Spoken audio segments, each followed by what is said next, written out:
أهلا وسهلا بكم في رحلة جوية استثنائية فوق مدينة أزرو الواقعة على بعد خطوات من أيت ملول في وسط المغرب.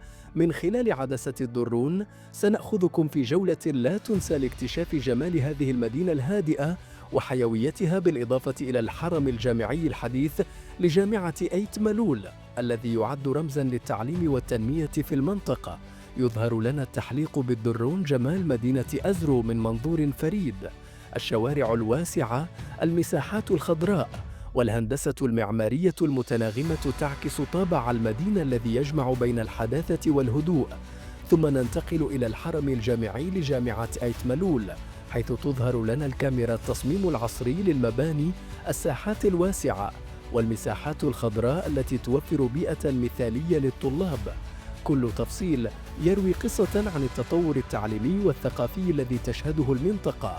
مدينة أزرو التي تعني الصخرة بالأمازيغية هي مدينة صغيرة لكنها غنية بالتاريخ. تأسست كمركز حضاري صغير في منطقة تشتهر بتراثها الزراعي والثقافي. على مر السنين تطورت أزرو لتصبح نقطة جذب للعائلات الباحثة عن الهدوء والقرب من مراكز حضارية أكبر مثل أيت ملول وأكادير.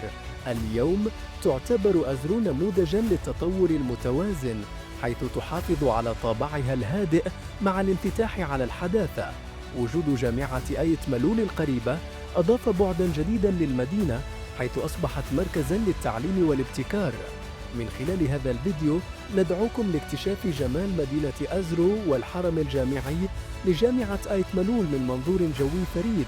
هذه الرحلة هي تحية لمدينة تجمع بين الأصالة والحداثة، ولحرم جامعي يشكل مستقبل المنطقة. نأمل أن تكونوا قد استمتعتم بهذه الرحلة. إذا أعجبكم الفيديو لا تنسوا الإعجاب والاشتراك في القناة لمشاهدة المزيد من الفيديوهات. لا تنسوا الإعجاب بالفيديو، التعليق، والمشاركة لدعم عملنا. شكراً على المشاهدة.